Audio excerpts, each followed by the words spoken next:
What is wrong with this picture? Look at this frame. A dog fully extended in the air, committed, explosive, closing distance with the kind of speed and intent you normally associate with a Belgian Malinois. Except this is not a Malinois. Nothing is wrong with the picture, of course. This is a Rottweiler, and not just any Rottweiler. This is a working Rottweiler from 1980s East Germany. Let that sink in.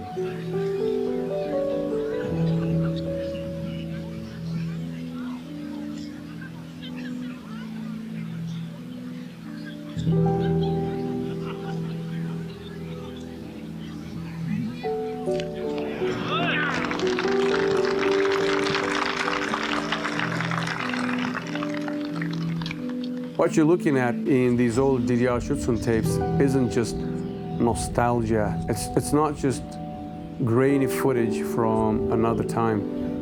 It's a snapshot of a completely different philosophy of breeding, selection, and purpose. And whether you agree with it or not, there is something undeniable when you watch these dogs. They feel substantial.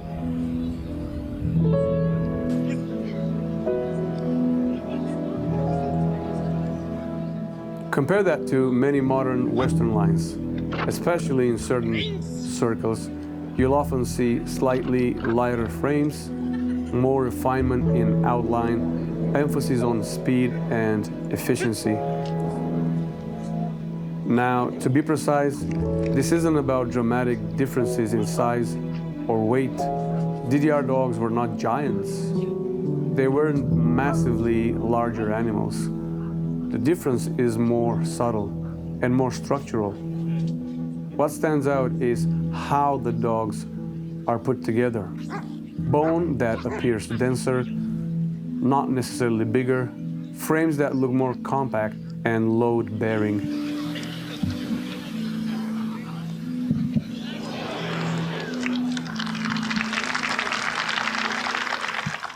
Bodies that carry their weight with a kind of grounded stability. It's less about mass and more about distribution and solidity.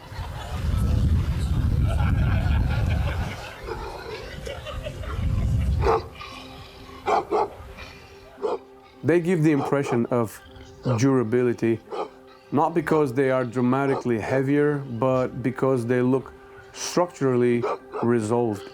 Like nothing is excessive and nothing is fragile.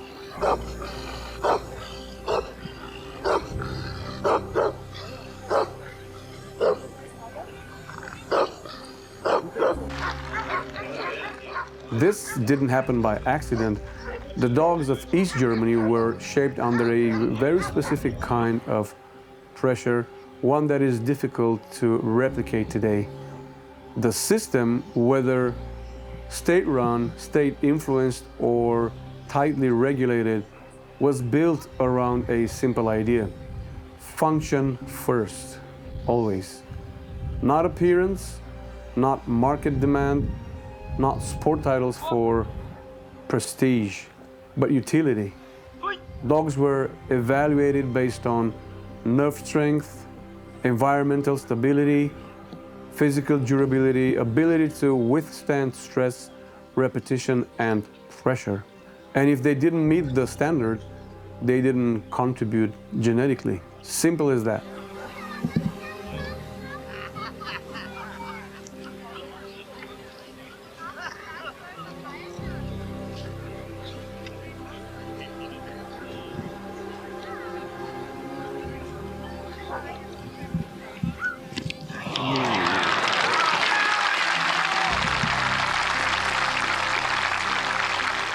This is where that something extra comes from. When people describe DDR dogs as more substantial, what they're often reacting to isn't size, it's density and cohesion.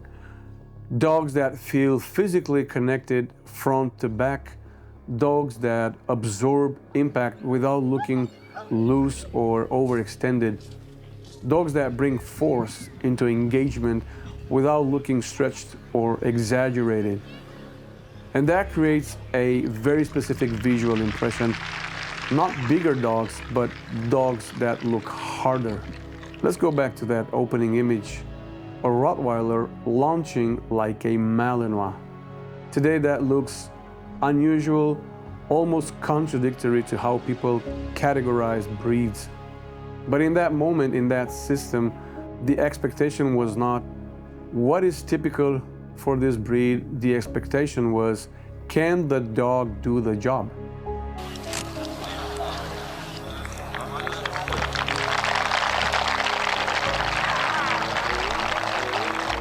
And if the answer was yes, then the dog stayed.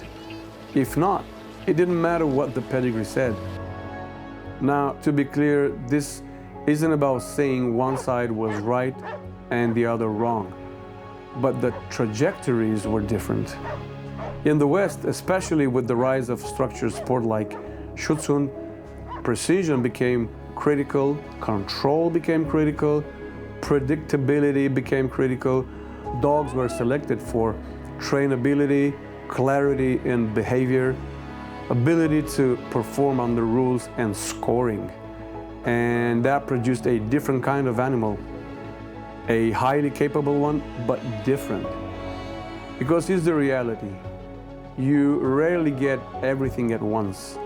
The same traits that make a dog extremely hard, highly independent, uncompromising under pressure, can also make that dog more difficult to handle, less forgiving, less adaptable to modern environments.